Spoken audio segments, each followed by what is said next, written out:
जन्म शताब्दी पुस्तक माला 60 तप और योग के मार्मिक पक्ष डे 6। आइए परम पूज्य गुरुदेव के प्रेम के दिव्य प्रकाश में प्रवेश करें। आदि शक्ति माँ गायत्री सविता देवता हमारे सहस्त्रार पर हमारे भीतर इस स्वाध्याय के माध्यम से प्रवेश करते हुए स्वयं का अध्ययन मानसिक रूप से जब करते चलेंगे, भावना करेंगे कि इस ब्रह्मांड की समस्त दिव्य जागृत चेतनाएं परम पूज्य गुरुदेव की लेखनी से अपनी आत्मा का निर्माण कर रही हैं। ऋषियों की, संतों की, महात्माओं की ऊर्जा से अपने स्व का निर्माण कर रही है। जिसके स्व का निर्माण हुआ उसकी आत्मा का परमात्मा से मिलन संजोग हुआ और उसका ध्यान स्वतः ही लग गया। ध्यान लगाना नहीं पड़ता, ध्यान लग जाता है, क्योंकि जहां प्रेम होता है वह ध्यान स्वयं घटित हो जाता है। प्रेम और ध्यान साथ साथ चलते हैं। गुरुदेव हमें यही समझा रहे थे। तो गुरुदेव के श्री चरणों को हृदय में अनुभव करते हुए और गायत्री माता के प्रकाश को अपने सहस्त्रार से अपने संपूर्ण शरीर में अनुभव करते हुए आगे बढ़ते हैं। सूक्ष्म में प्रवेश हो गया। और सूक्ष्म का प्रवेश क्या है? परम पूज्य गुरुदेव वंदे माँ के हृदय में प्रवेश, अपने इष्ट के हृदय में प्रवेश और अपने इष्ट के हृदय में अपना संसार जिएंगे। अब इस संसार में जहां भी कुछ जो भी कुछ घटित हो रहा है वो मेरे इष्ट के हृदय में ही तो घटित हो रहा है। और कोई चीज अगर मेरे इष्ट के, मेरे गुरु के, मेरे आराध्य के हृदय में घटित होगी तो उसमें कुछ अनुचित कैसे हो सकता है? उसमें कुछ गलत कैसे हो सकता है? वहां तो बस विकास ही विकास है। और इस भावना, इस धारणा, इस ध्यान से, सूक्ष्म के इस प्रवेश से समस्त परचिंतन धुल जाते हैं। हर समय केवल इष्ट का चिंतन रहता है। भावनाएं केवल ईश्वर पर, उस परम तत्व पर केंद्रित हो जाती है। और ध्यान का अर्थ है 24 घंटे भगवत चिंतन। ध्यान बैठना, ध्यान के लिए बैठना तो अभ्यास प्रयास है, लेकिन ध्यान सहज है। हर क्षण, हर पल, क्षण के भी हर क्षण में सहज घटित होता है। वो प्रक्रिया है ध्यान। अब गुरुदेव ने ध्यान हमें बता दिया और समाधि तक ले गए। आगे गुरुदेव कह रहे हैं योग से सिद्धि। कौन सी सिद्धि? पहले अपनी कॉपी जांच ले। अभी भी किसी को कोई सिद्धि चाहिए? सिद्धि चाहिए क्या? चेक कर लो और फिर लिख लो उसे, जिससे अपनी कॉपी सच्ची सच्ची जज जाए। गुरुदेव ये वाली तो चाहते हैं सिद्धि, ये वाली नहीं चाहते, वो वाली चाहते हैं, वो वाली नहीं चाहते। जिसे जो चाहिए वो लिख लो अपनी, क्योंकि स्वयं का अध्ययन है, ताकि कॉपी की जांच एकदम सही तरीके से हो। गुरुदेव कहते हैं समाधि का एक वर्णन आता है। पंजाब में एक महात्मा थे, संत हरिदास जी। उस जमाने में पंजाब के शासक महाराज रणजीत सिंह थे। कोई एक रेजिडेंट आया, उसने कहा कि मैंने सुना है आपके यहाँ कोई योगी समाधि ले लेते हैं, मर जाते हैं और फिर जिंदा हो जाते हैं। हाँ साहब, बात तो ठीक है, हम आपको दिखा सकते हैं। उन्होंने महात्मा स्वामी हरिदास जी को बुलाया और कहा कि ये मेरठ से आए हैं, अंग्रेज हैं और ये देखना चाहते हैं कि क्या मरा हुआ आदमी जिंदा हो सकता है। स्वामी जी ने कहा हम दिखा सकते हैं। इसको आगे पढ़े उसके पहले ना एक मन की बात साझा करनी है। हम सब मर के जिंदा हो रहे हैं। मर के जिंदा होने का मतलब ये नहीं है कि देह बेहोश हो गई, देह समाधि में चली गई और फिर देह उठ के बैठ गई, कुछ चमत्कार हो गया। मर के जिंदा होने का मतलब है प्रवृत्तियां मर गई। सारी वृत्तियां जो मुझे मेरे ईश्वर से दूर करती हैं, जो मुझे दैवीय ऊर्जाओं से, दैवीय चिंतन से दूर करती हैं, वो सारी वृत्तियां जो मुझे मैं और मेरा में उलझाती हैं, वो सारी वृत्तियां जो भीतर कषाय कलमश लेकर आती हैं, उन सब का मरना, एक्चुअली मरना है। और फिर जागृति किसकी होगी? आध्यात्मिक मन की। आध्यात्मिक मन मतलब जो आत्मा के निकट है। जागृति किसकी होगी? दिव्यता की। जागृति किसकी होगी? ईश्वर की। देह तो यही दिखेगी, देह नहीं मरेगी। यकीन करिए देह नहीं मरेगी, पर देह में इष्ट सजीव हो जाएगा, देह में ईश्वर सजीव हो जाएगा। उस ईश्वर का परम प्रकाश, कल गुरुदेव चक्र समझा रहे थे, हर चक्र में जीवंत जागृत अनुभव होने लगेगा। ये है मरकर जिंदा होना। और गुरुदेव हमें उसी यात्रा पर ले जा रहे हैं कि बेटा अपने मैं को मार दो, तुम्हारा मैं मर जाएगा, तो मैं ही आकर तुम्हारे भीतर विराजमान हो जाऊंगा, मैं स्थापित हो जाऊंगा। कहने के लिए तो दोनों ही मैं है। एक मैं मेरा शूद्र मैं है और एक मैं ब्रह्मा हूं, अहम ब्रह्मास्मिन। इसे दो तरीके से कहा जाता है। एक तो अहंकार में कहा जाता है और एक समर्पण और विसर्जन में कहा जाता है, जहां गुरु ही कहता है मैं ही बोल रहा हूँ, बेटा मैं ही हूँ, तू मत सोचे कि तू कुछ कर रहा है, तू मत सोचे कि तू कहीं बैठा है। तो वो जो एक ऊर्जा है ना, हमको उसको धारण करने की आवश्यकता है। और परम पूज्य गुरुदेव ने अपने जीवन में उसको धारण किया है। हम उस गुरु की संतान है जिन्होंने अपना जीवन दादा गुरुदेव को, माँ गायत्री को उसी तरह अर्पित समर्पित किया है। तो अगर हम गुरुदेव की लेखनी का, उनके हृदय का चिंतन करेंगे तो वो गुण हमारी आत्मा में स्वतः स्थापित हो जाएंगे और वही ध्यान बन जाएगा। ध्यान हर क्षण, हर पल घटित होता है। गुरुदेव लिखते हैं अंग्रेज ने कहा कि अगर ये चालाकी करते हैं तो हम पकड़ लेंगे। ठीक है, आप चालाकी पकड़ लेना। निश्चित हुआ कि स्वामी हरिदास 6 महीने के लिए समाधि लेंगे। चालाकी करेंगे हम तो गुरुदेव पकड़ लेंगे एकदम से। चालाकी का कोई स्थान नहीं है इस यात्रा पर। जमीन में गड्ढा बना दिया गया, उसमें स्वामी जी को बिठा दिया गया और ऊपर से बंद कर दिया गया। अंग्रेज रेजिडेंट ने कहा इसे तो कोई भी खोल लेगा, हवा पहुंचा देगा, पानी पहुंचा देगा, भोजन पहुंचा देगा, चालाकी हो सकती है। उन्होंने दो इंतजाम किए, एक तो पैरा बिठा दिया और दूसरा उसी जगह पर उस समय गेहूं बो दिया, ताकि जब गड्ढा खोदा जाए तो गेहूं पहले उखाड़े जाएंगे। समाधि के ऊपर मिट्टी बिछाई गई और गेहूं बो दिया गया। ठीक 6 महीने बाद उसे खोला गया।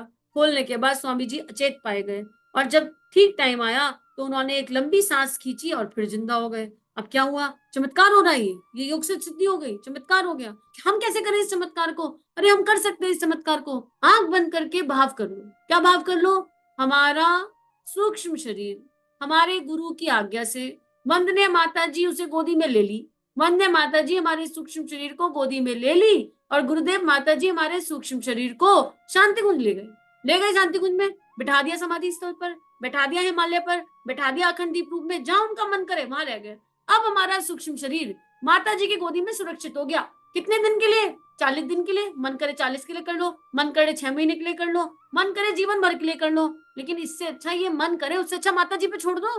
माता जी अभी तुम्हारी गोदी में है, हे माँ, क्योंकि परम वंदे माता जी दुर्गा शक्ति है, संकल्प शक्ति है, पार्वती संकल्प होती है, परम वंदे माता जी संकल्प की दिव्य शक्ति है। अब माता जी तुम्हारी गोदी में, जब तुम्हारा मन करे गोदी में रखना, जब तुम्हारा मन करे दूध पिलाना, जब तुम्हारा मन करे उतार देना, तुम्हारे मन से चले। अब ये हमारा कोई मन ना रह जाए। ये क्या हो गया? हो गया ध्यान, हो गया प्रवेश, और उसके बाद छोड़ दो, भूल जाओ। हम अगर भूल भी गए तो माँ कभी अपने बच्चे को छोड़ती है क्या? विचार करके देखो। एक माँ को पता होता है अपने छोटे बच्चे को कैसे अपनी छाती से लगाकर रखना है, कब उसे दूध पिलाना है, कब उसकी सुसु पॉटी साफ करनी है, लेकिन बड़े वजन के साथ नहीं जा सकते। वंदे माता जी की गोदी में जाना है तो नवजात शिशु की ऊर्जा से जाना है। अब हम कहें हम जैसे कि जैसे हमें उठा लो, अरे 100 किलो तुम्हारा वजन हो रहा, कैसे उठा ले माता जी? माता जी की कमर टूट जाएगी, कैसे उठाएंगी माता जी 100 किलो को? तो वजन कम करो, अपना वजन कम करो। कौन सा वजन? अहंकार रूपी वजन को कम करो, कम करो इसको। इसकी वजह से ही प्रॉब्लम आती है, इसकी वजह से, क्योंकि हम सरल शिशु नहीं बन पाते, हम छोटा नन्हा बच्चा नहीं बन पाते। नन्हा बच्चा देखो, एक नवजात को देखो कितना दिव्य होता है, कितना छोटा सा होता है, और माँ उसका सारा ध्यान रखती है। हो गई ना समाधि? ये देह से समाधि सिद्ध कर लेने से कुछ नहीं होने का, मन भाव की समाधि सिद्ध करने की आवश्यकता है। उसके बाद तो कुछ सोचना ही नहीं पड़ेगा। क्यों नहीं सोचना पड़ेगा? माँ पालेगी अपने बच्चे को। परम वंदे माता जी का वात्सल्य, उनका प्रेम, जिसने अनुभव किया उसके अश्रु नहीं सूखते। उसको पता है कि माँ कितना ध्यान रखती है। एक बार हम छोड़कर तो देखें, एक बार हम इस कल्पना जगत में उतर कर तो देखें। इससे बड़ा कोई सूक्ष्म नहीं है, इससे बड़ा कोई सूक्ष्म नहीं है, और इससे बड़ी कोई दिव्यता नहीं है, इससे बड़ी कोई भावना नहीं है। लेकिन हम बार बार बड़े हो जाते हैं और फिर बार बार माता जी के ऊपर वजन डाल देते हैं। बड़े हो जाते हैं मतलब नानुकुर करना। अरे जब माता जी की गोदी में दे दिया तो जो वो कह रही है वो करो, गुरुदेव का कहना मानो। बच्चे माता पिता का कहना मानते हैं? नहीं, वो तो नहीं मानेंगे, तो माता जी की कमर में दर्द कराएंगे, उनको दुखी करेंगे, उनको तकलीफ देंगे, क्या करेंगे फिर हम? तो फिर कोई मतलब नहीं है चढ़ने का। तो वो भावना प्रबल बनी रहे पूरा जीवन जीते हुए कि हमारा तो माता जी की गोदी में है सब कुछ, और वो रखेंगे ध्यान। पता नहीं ये आप लोगों को कितना सूट करेगा, मुझे तो बड़ा सूट करता है। मैं तो माता जी का वो छोटा वाला बच्चा हूँ, बहुत ही सूट करता है मेरे को तो। अंतरात्मा में उसी से सुकून मिलता है, कोई विचार आ ही नहीं पाता। माता जी एकदम कील ठोक देती है, ए क्या कर रही है री, फालतू के विचार सोच रही है, मेरा काम बढ़ा रही है, एकदम सिर में कील ठोक देती है। और उनके कीलों में बड़ा मजा आता है, बड़ा आनंद आता है। कोई हृदय में गलत विचार आया, गुरुदेव एक चपत लगाते हैं, तू पागल हो रही है, क्या कर रही है, माता जी को नुकसान हो रहा है, माता जी को तकलीफ देगी, माता जी गोदी में बैठी है। बिल्कुल ऐसा भाव करो, जियो इसको, जितना जिएंगे उतना सत्य हो जाएगा। उसके बाद गुरुदेव कह रहे हैं सब कुछ प्राप्त करना संभव है, इसके बाद कुछ प्राप्त करने के लिए रह जाएगा? अगर ये धारणा सत्य हो गई जीवन में, अगर ये कल्पना है, अगर ये मिथ्या कल्पना भी है और ये सत्य हो गई, इसके बाद कुछ रह जाएगा जीवन में? सब कुछ तो प्राप्त हो गया, जिसे जगत जननी प्राप्त हो गई, उसके पास प्राप्त करने योग्य क्या बचा? और कुछ भी नहीं बचा, यकीन कीजिए मित्रों। पुराने जमाने की बात मैं नहीं कहता हूँ, यह तो मैं अभी की बात कह रहा हूँ कि योग के द्वारा सब कुछ हो सकता है। इससे हम अपने शरीर पर नियंत्रण कर सकते हैं, हृदय को बंद कर सकते हैं, हृदय को चालू कर सकते हैं, अपने शरीर के नए नए जीव कोशों को उल्टा पुल्टा कर सकते हैं, हमारे जो हार्मोन्स गर्म है उन्हें ठंडा कर सकते हैं, ठंडे को गर्म कर सकते हैं। ये किससे कर सकते हैं? ये सिद्धियों की बात कह रहे हैं, समझदारों की बात कह रहे हैं। हमारे भीतर जितनी विशेषताएं हैं उन्हें अतीन्द्रिय विशेषता कहते हैं। यह अतीन्द्रिय विशेषताओं की क्षमता को जगा लेना ध्यान योग के द्वारा संभव है। यह तो हुई एक बात। दूसरी यह है कि ध्यान योग के द्वारा वे विशेषताएं प्राप्त करना भी संभव है जिनको हम भगवान कहते हैं, ब्रह्म तत्व कहते हैं। ब्रह्म तत्व के साथ में हम अपने आप को मिला लें, जो सारे विश्व में छाया हुआ है, जिसके नियंत्रण में सारी सत्ता चलती है, जो विश्व का स्वामी है, जिसके अंतर्गत तमाम सारी चीजों की दिव्य धाराएं बहती हैं। वह हमारी जीवात्मा को शांति से लेकर मुक्ति तक मोक्ष प्रदान करती है। हम वो मछलियां हैं जो प्रेम के समुद्र में रहकर कहती है पानी कम पड़ रहा है। अरे कहाँ भगवान नहीं है, हर दिशा हर कोने में भगवान है। इस पूरे ब्रह्मांड को कौन चला रहा है? जगत जननी आदि शक्ति माँ गायत्री चला रही है, जगत जननी चला रही है। और वो कहाँ नहीं है? ये कह सकते हैं हम किसी कोने में नहीं है, हमको दिखती नहीं है तो हमारी गलती है ना, भगवान की गलती थोड़ी ना है। इसको सूर्य का प्रकाश सर्वत्र है, फिर भी हम अंधकार में बैठे हैं, तो गलती किसकी हुई? इस गलती को ठीक करने का नाम ही अध्यात्म है, इस गलती को ठीक करने का नाम ही ध्यान है। और ये गलती तभी ठीक होती है जब मैं मेरा से पर चिंतन से बुराइयों से मुक्त हो जाए इंसान। सबसे बड़ा कलेश है बुराई।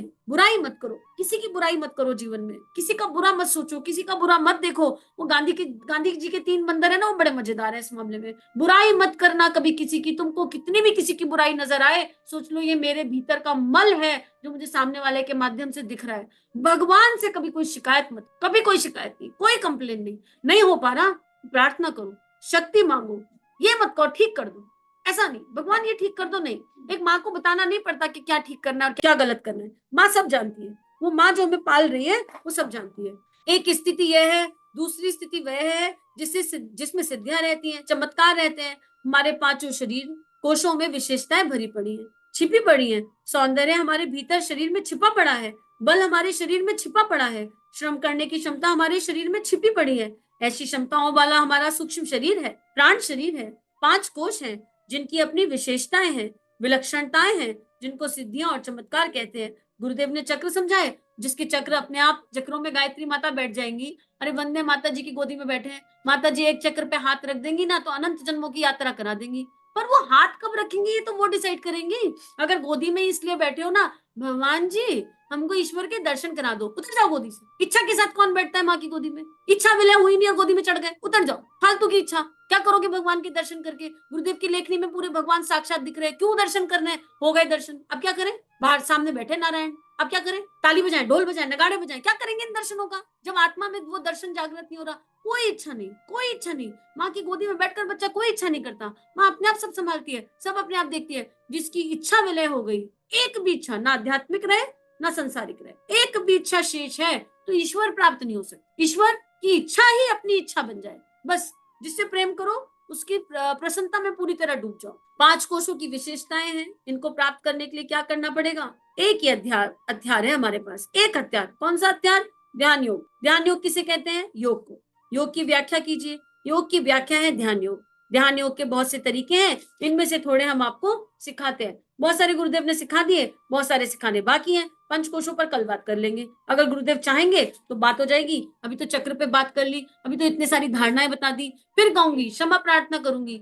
जो इस जीवन में गुरुदेव ने सिखाया स्वाध्याय के समय वो सब याद आ गया, और याद आया तो इतना प्रेम आया, ऐसा लगा परम पूज्य गुरुदेव माँ जीवन में ना होते तो जीवन की क्या गति हो जाती। आपको अच्छा लगे तो आप करके देख लो, ना अच्छा लगे तो क्षमा कर दो, गुरु चरणों में अर्पित समर्पित कर दो। जो अच्छा लगे उसे ग्रहण कर लो, जो लगे ये अच्छी बात नहीं है, ये गलत बात है, तो गुरु जी से शिकायत कर देना जाके। वो पागल बेटी आपकी पता नहीं क्या क्या बोलती रहती है, कर देना शिकायत। गुरु जी आके डंडा ठोक देंगे मेरे ऊपर भी, कहेंगे गलत बात क्यों करती है, गलत बात करने ही नहीं देंगे। मुझे विश्वास है गुरु जी पर, गुरु जी कोई गलत बात कभी करने नहीं देंगे। आपको अच्छी नहीं लगे तो आप गुरु चरणों में रखो और क्षमा करना, और क्षमा भाव के साथ ही एक गायत्री मंत्र परम पूज्य गुरुदेव वंदे माँ की गोदी से।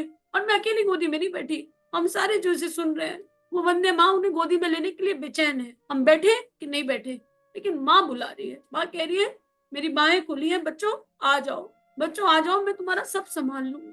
और इसी भाव के साथ एक गायत्री मंत्र गुरु चरणों में अर्पित समर्पित। ओम भूर्भुवः स्वाहा तत्सवितुर्वरेण्यं भर्गो देवस्य धीमहि धियो यो नः प्रचोदयात्। सभी को प्रणाम। चलो कुछ अच्छा सोचे विचारे, युगों से पड़ी जो खुमारी उतारे, आइए समाज में कुछ अच्छा बांटे। अगर ये वीडियो आपके जीवन में खूबसूरत रंग ला रहे हैं तो चैनल को सब्सक्राइब कीजिए, वीडियोस को लाइक कीजिए और इस कंटेंट को विश्व वसुधा में फैला दीजिए। जय हिंद, जय भारत।